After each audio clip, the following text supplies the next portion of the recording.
Pour la fiche 10B, on va voir comment se construit un savoir scientifique au cours du temps et pour ça, on va un petit peu étudier l'histoire des sciences.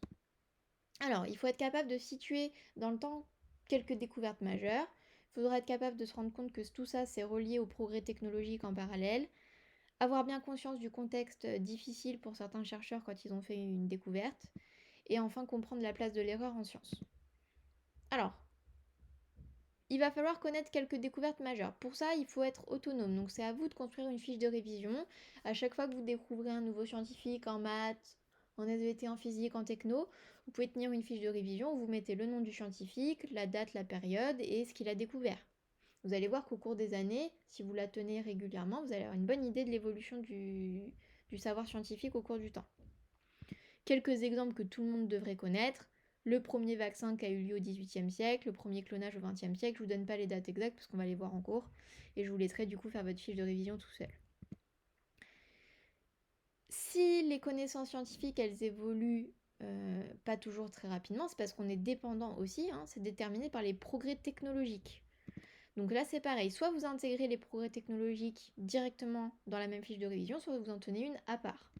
Exemple, premier microscope au XVIe siècle pour les microscopes optiques, au XXe siècle pour les microscopes électroniques. Bon, bah, quand il n'y avait pas de microscope, savoir pour la circulation sanguine le lien entre les veines et les artères, les capillaires, si on n'a pas de microscope, on ne peut pas les voir, donc c'est compliqué.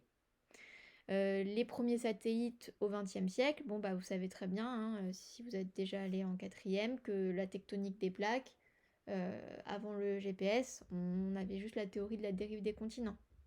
Donc voilà, vraiment les progrès technologiques nous permettent de progresser dans les savoirs scientifiques. Exemple pour Pokémon, certaines évolutions du Pokémon Evoli nécessitent des pierres spécifiques. Donc par exemple dans la génération 1, on a la pierre feu, la pierre eau, la pierre éclair ou la pierre foudre, je sais plus. Bon bah si on n'a pas découvert ces pierres-là, on peut pas faire évoluer Evoli, donc on ne sait pas qu'Evoli peut évoluer. D'accord? On est dépendant de cette découverte de la pierre, donc de cette technologie qu'on ne connaît pas encore. Sans la technologie, on n'a pas accès à tout le savoir. Maintenant que vous savez ça, il faut bien avoir conscience que quand un scientifique fait une découverte, le contexte dans lequel il est, c'est parfois compliqué. Il peut subir des procès, je vous laisserai vous renseigner pour, par exemple, la première fois qu'on a proposé que le système solaire au centre, c'était pas la Terre, mais c'était le Soleil. C'est très mal passé.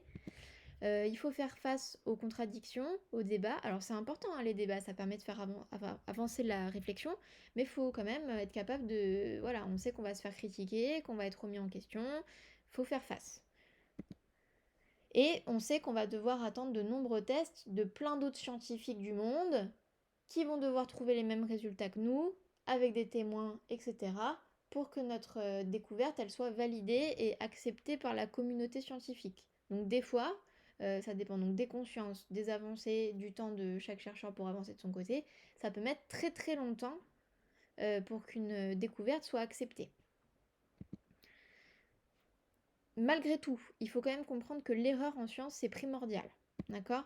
Il faut avoir bien conscience que avant nous, il y avait des conceptions qui étaient erronées, qui étaient incomplètes, qui étaient incomprises, imprécises, parce qu'on n'avait pas tous les éléments à notre disposition pour avoir la même réflexion qu'aujourd'hui.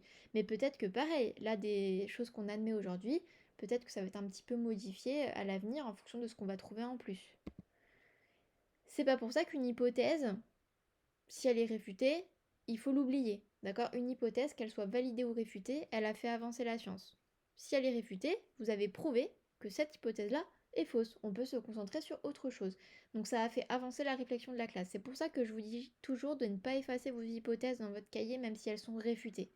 Parce qu'elle est importante cette hypothèse. Il faut la garder. Sans elle, on n'aurait pas eu toutes les conclusions qu'on a aujourd'hui. Et donc il faut bien avoir conscience que les connaissances qu'on apprend aujourd'hui, elles peuvent encore être amenées à évoluer sur certains domaines. Par exemple l'évolution, la classification que je vous apprends en classe.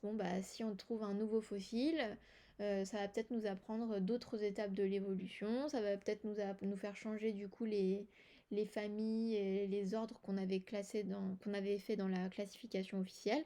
Donc voilà, tout ça, ce sont des choses qui peuvent évoluer. Encore une fois, si je prends un exemple de Pokémon, on a bien vu que la première génération, il n'y avait que 3 évolutions, et qu'au cours des générations de jeux, il y a plein d'autres évolutions d'Evoli qui apparaissent, bon, bah, ça veut pas dire que là, on les a toutes trouvées du coup. Peut-être qu'à l'avenir, il y en aura encore des nouvelles. Donc faut pas être fermé à la modification du savoir au cours du temps. Voilà.